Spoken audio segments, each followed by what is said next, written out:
देखिए, मैंने वो नोटिस किया था कि मैं विजय दिवस के बारे में बात करना चाहती हूँ, तो उन्होंने कहा कि बात करने देंगे। फिर मुझे एक मैसेज आया कि हम विजय दिवस के विषय पे आप बात नहीं कर सकते, उस पर सरकार बात करेगी।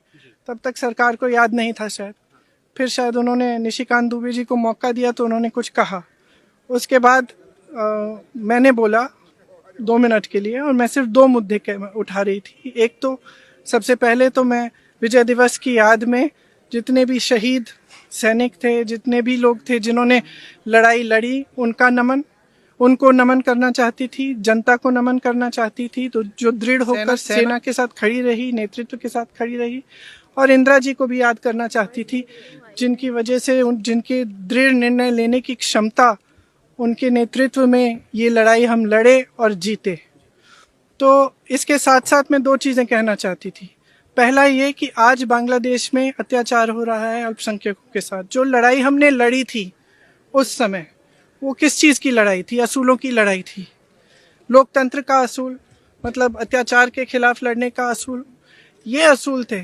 और यही असूल हैं जिसने भारत को महान बनाया है, और यही असूल हैं जिसके लिए हमारी आज़ादी की लड़ाई लड़ी गई। उसी के लिए हम लड़ रहे थे। उस समय देश अकेला था, किसी ने समर्थन नहीं किया। इंदिरा जी पूरे विश्व में घूमी कि कुछ करिए, रोकिए इस अत्याचार को। कोई खड़ा नहीं हुआ, हमारा देश खड़ा हुआ। इंदिरा जी खड़ी हुई, हमारी सेना खड़ी हुई, हमारी जनता खड़ी हुई। और मैं इस विषय में कहना चाह रही थी कि आज भी बांग्लादेश में आज अत्याचार हो रहा है हिंदुओं के खिलाफ, ईसाइयों के खिलाफ, अल्पसंख्यकों के खिलाफ। मैं सिर्फ ये कहना चाह रही थी कि हमारी सरकार आवाज उठाए, बांग्लादेश की सरकार से बात करे और उनको सुरक्षित रखने का काम करे। सबसे पहला मुद्दा ये था। दूसरा मुद्दा ये था कि आज सेना के हेडक्वार्टर से आज के दिन आप वो तस्वीर उतार रहे हैं जो वहां पे इतने समय से टंगी हुई है, जिसमें पाकिस्तान की सेना आत्मसमर्पण कर रही है भारतीय सेना के सामने। Field marshal Manekshaw, general Arora, brigadier K S. Chandrapur ji हैं, उनका अपमान आज।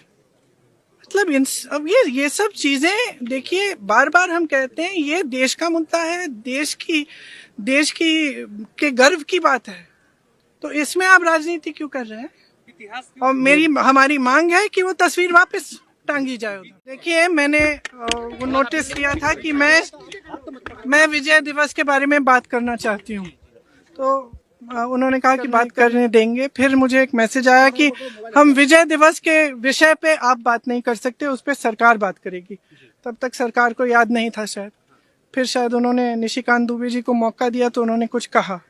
उसके बाद मैंने बोला 2 मिनट के लिए, और मैं सिर्फ 2 मुद्दे उठा रही थी। एक तो सबसे पहले तो मैं विजय दिवस की याद में जितने भी शहीद सैनिक थे, जितने भी लोग थे जिन्होंने लड़ाई लड़ी, उनको नमन करना चाहती थी, जनता को नमन करना चाहती थी, तो जो दृढ़ होकर सेना के साथ खड़ी रही, नेतृत्व के साथ खड़ी रही।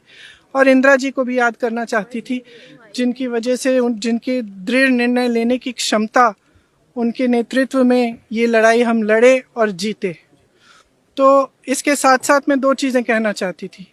पहला ये कि आज बांग्लादेश में अत्याचार हो रहा है अल्पसंख्यकों के साथ। जो लड़ाई हमने लड़ी थी उस समय, वो किस चीज़ की लड़ाई थी? असूलों की लड़ाई थी। लोकतंत्र का असूल, मतलब अत्याचार के खिलाफ लड़ने का असूल, ये असूल थे। और यही असूल हैं जिसने भारत को महान बनाया है, और यही असूल हैं जिसके लिए हमारी आज़ादी की लड़ाई लड़ी गई। उसी के लिए हम लड़ रहे थे। उस समय देश अकेला था, किसी ने समर्थन नहीं किया। इंदिरा जी पूरे विश्व में घूमी कि कुछ करिए, रोकिए इस अत्याचार को। कोई खड़ा नहीं हुआ, हमारा देश खड़ा हुआ। इंदिरा जी खड़ी हुई, हमारी सेना खड़ी हुई, हमारी जनता खड़ी हुई। और मैं इस विषय में कहना चाह रही थी कि आज भी बांग्लादेश में आज अत्याचार हो रहा है हिंदुओं के खिलाफ, ईसाइयों के खिलाफ, अल्पसंख्यकों के खिलाफ। मैं सिर्फ ये कहना चाह रही थी कि हमारी सरकार आवाज उठाए, बांग्लादेश की सरकार से बात करे और उनको सुरक्षित रखने का काम करे। सबसे पहला मुद्दा ये था। दूसरा मुद्दा ये था कि आज सेना के हेडक्वार्टर से आज के दिन आप वो तस्वीर उतार रहे हैं जो वहां पे इतने समय से टंगी हुई है, जिसमें पाकिस्तान की सेना आत्मसमर्पण कर रही है भारतीय सेना के सामने। Field marshal Manekshaw, general Arora, brigadier K S. Chandrapur ji हैं, उनका अपमान आज, मतलब अब ये सब चीजें देखिए, बार बार हम कहते हैं ये देश का मुद्दा है, देश की के गर्व की बात है, तो इसमें आप राजनीति क्यों कर रहे हैं? और हमारी मांग है कि वो तस्वीर वापस टांगी जाए उधर।